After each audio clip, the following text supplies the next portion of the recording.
Ciao guys, kembali lagi bareng gua Astas di Cyclo. Kali ini gua bakal ngebongkar sumber kekayaan dari orang terkaya se-Indonesia selama 11 tahun berturut-turut, yaitu Michael dan Budi Hartono. Kekayaan mereka mencapai 516,11 triliun rupiah di tahun 2020 dan masuk ke dalam salah satu orang terkaya di dunia. Anjay. Bayangkan teman-teman, ini bukan di Jakarta ataupun Papua, tapi di dunia. Bayangkan jika mereka ngebelanjain semua uang mereka buat beli telur ayam, mungkin sampai ayamnya keluarin batu juga nggak bakalan bisa cukup buat uang segitu. Anjay, gila deh pokoknya. Dari mana sih Hartono bisa ngumpulin uang segitu? Nah, gua bakal ceritain nih secara singkat awal mula gurita bisnis di Hartono bersaudara ini. Awal dari kesuksesan mereka dimulai zaman bapaknya Oi Wiguan pada tahun 1930-an. Bersama dengan seorang pengusaha, si Guan ini mulai mendirikan bisnis mercon yang diberi nama Mercon Leo. Iya, mercon yang sering kalian beli kalau lagi malam tahun baru. Brand Leo ini sangat terkenal di Jawa. Tapi sayangnya bisnis mercon tersebut tidak berlangsung lancar. Soalnya di suatu malam, petasan-petasan tersebut meledak dan meluluh lantakkan bisnis Pak Guan ini. Pak Guan bahkan harus menanggung beban atas meninggalnya beberapa pegawai akibat insiden ketidaksengajaan itu. Hingga Leo harus stop produksi dan hilang dari pasaran. Seorang pengusaha sejati memang tidak pernah menyerah akan mimpi-mimpinya. Pada tahun 1951, Pak Guan membeli perusahaan rokok kretek yang hampir bangkrut yang kemudian dinamai PT Jarum Gramophone. Yang mulanya pegawainya cuma 10 orang. Semakin lama bisnis tersebut terus berkembang pesat hingga saat ini. Seperti pengusaha lainnya, Pak Guan mengalami banyak sekali rintangan, termasuk kejadian pada tahun 1963. Kebakaran terjadi pada PT Jarum Gramophone itu dan nyaris meluluh lantakan bisnis Pak Guan untuk yang kedua kalinya. Untungnya bisnis tersebut berhasil diselamatkan. Tapi tak lama kemudian Pak Guan tutup usia, sehingga waktunya bagi Michael dan Budi Hartono yang sudah dewasa beraksi. Di bawah tangan dingin Hartono bersaudara, bisnis ini berhasil berkembang pesat dengan adanya teknologi baru yang membuat brand PT Jarum semakin didengar di dunia. Pada saat krisis moneter 1998, banyak perusahaan besar yang kolaps, termasuk perusahaan Bank BCA. Bank BCA pada saat itu dalam kondisi terpuruk yang dipimpin oleh Sudono Salim.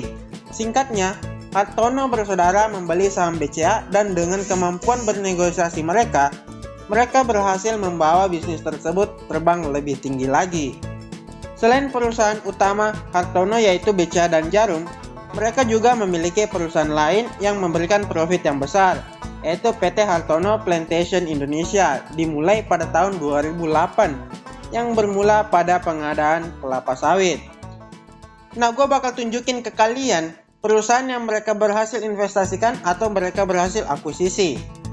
Di industri rokok, mereka memiliki perusahaan PT Jarum yang menjadi fondasi dasar atas kesuksesan Hartono bersaudara.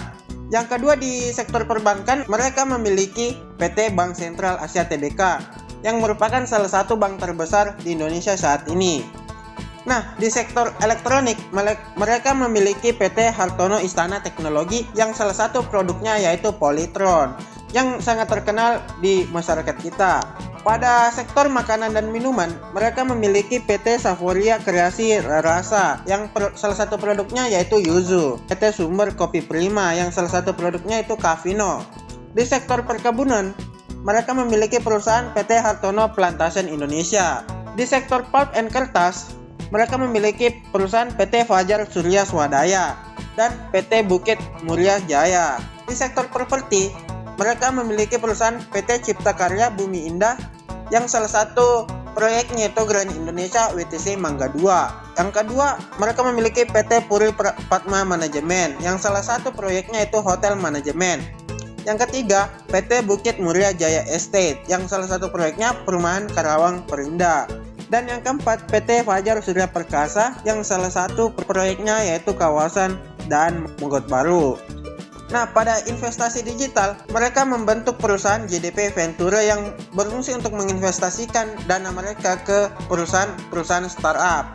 seperti Kaskus, Blibli.com, Beritagar, Ubiklan, Mindtalk, Tiket.com, IDN Media, dailysocial.id, Kumparan, Tinkerlast, Halodoc, Gojek, Boboto ID, Bolalop, Endeus, Historia, Kurio, dan Womentalk.com.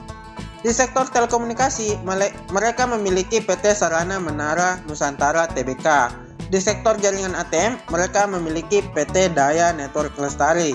Adapun bisnis yang mereka serahkan kepada anak-anaknya, yang pertama itu PT Jarum, mereka percayakan pada Victor Rahmat Hartono, putra sulung Budi Hartono sebagai Direktur Operasi PT Jarum. Yang kedua, yaitu Global Digital Prima Venture dipercayakan pada Martin Basuki Hartono. Dan yang ketiga, yaitu BCA dipercayakan pada Arman Wahyudi Pratama Hartono sebagai Wakil Presiden PT Bank Sentral Asia. Nah, akhirnya teman-teman kita sampai di penghujung video. Teman-teman bisa bayangin nggak punya perusahaan sebanyak itu? Ngapalin nama perusahaannya aja gua nggak bisa teman-teman. Gua harus belajar banyak nih, anjay. Jadi teman-teman, jangan lupa subscribe buat kalian agar berkontribusi dalam menyelamatkan hari-hariku, anjay. Jangan lupa komen kalau kalian pengen request bongkar-bongkaran lagi. Dan yang paling penting jangan lupa like and share ya guys. Bye guys, ciao.